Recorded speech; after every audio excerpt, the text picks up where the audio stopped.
não preciso esperar mais a viração do dia. Olá, família. Mais uma semana que inicia, mais uma segunda-feira, mais uma oportunidade de irmos no princípio. Então, pega teu café, convida alguém para sentar nessa mesa com a gente. Afinal de contas, partilhar é um privilégio dos filhos.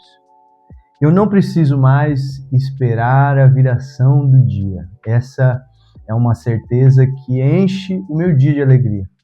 Porque no trajeto do meu dia, eu vou poder encontrar com Ele.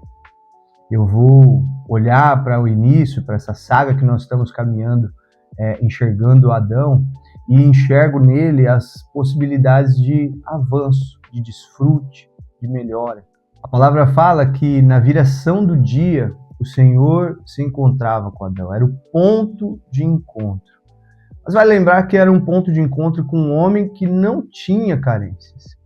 Então, esse encontro na viração do dia não era um encontro de momentos de sofrimento, de tristeza, ou para contar as dificuldades que ele encontrou ao longo do dia.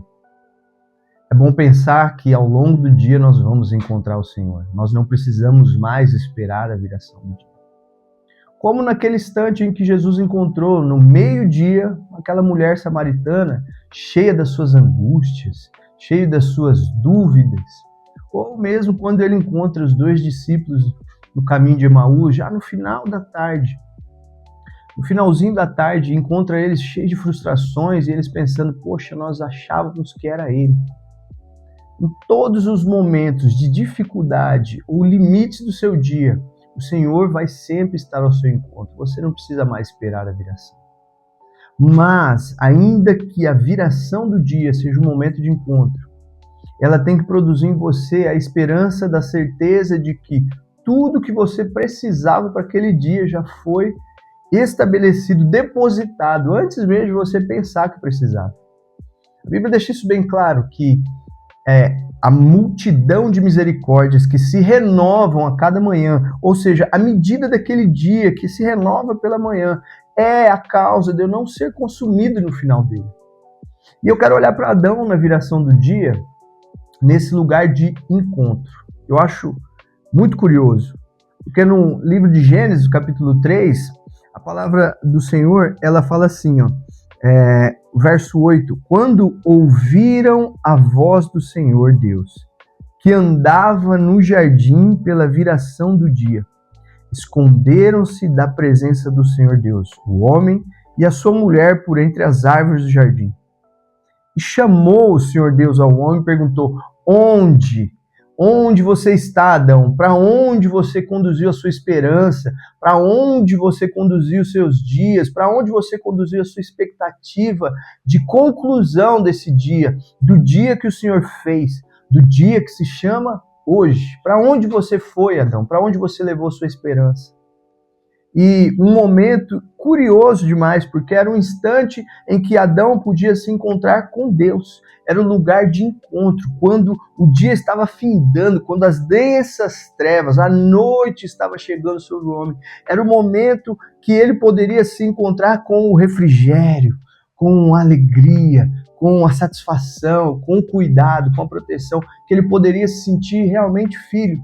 Mas o texto é intrigante porque ele fala que Adão não se alegrou com isso. Adão não fez festa com isso. Pelo contrário, o lugar de encontro com o Pai se tornou um lugar de medo. O verso 10 diz assim, ele respondeu, ouvi a tua voz no jardim, e porque estava nu, tive medo e me escondi. É curioso porque esconder a nudez de quem te criou nu? A nudez que o Senhor mesmo conhecia. Nós queremos esconder, às vezes, a realidade de quem somos, e isso fala mais das nossas vergonhas do que do nosso sucesso ou da nossa reputação. Esse lugar de encontro é o lugar onde você pode realmente ser quem você é. Não precisa ser um lugar de medo, não precisa ser um lugar de angústia, não precisa ser um lugar de esconderijo, não.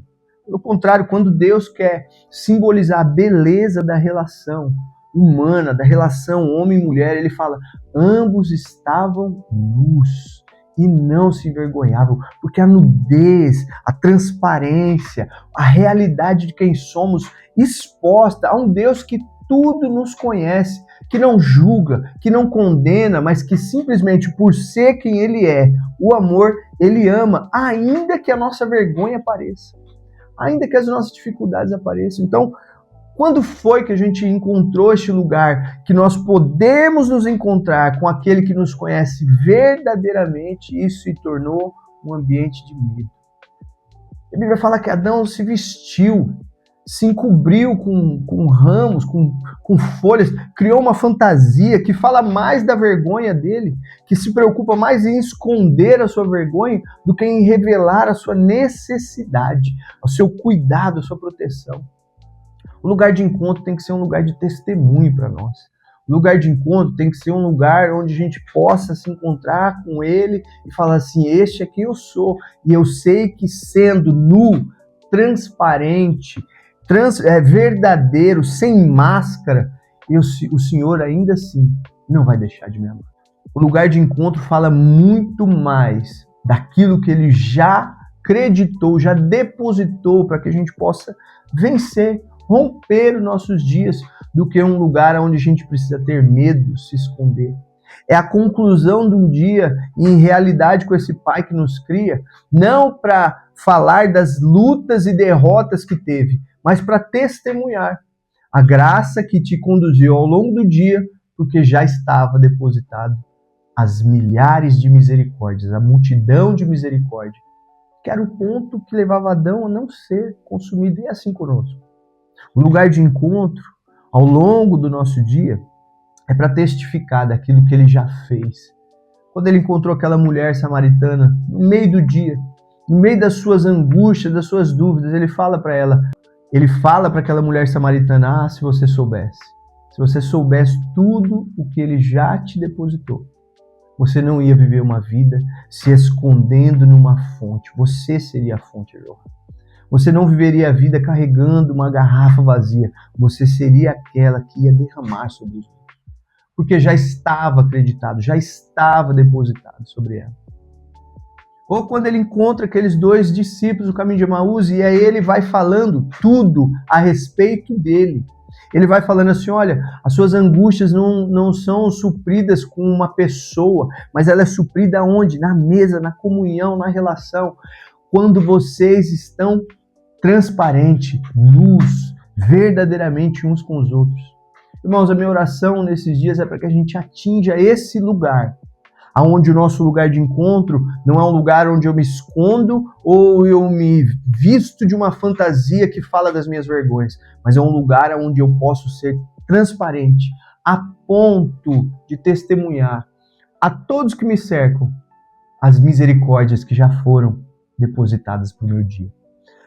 As misericórdias que se renovam a cada manhã, a cada instante. A beleza das relações é essa. Transparência. Transparência com Deus. Transparência entre nós. Essa é a causa de não sermos consumidos. Que a sua semana possa ser uma semana, irmãos, marcadas por essa realidade. Da beleza da relação. Da beleza, da profundidade da relação humana. Ambos estavam nus e não existia entre nós vergonha nenhuma. Que Deus abençoe a tua semana, meu irmão.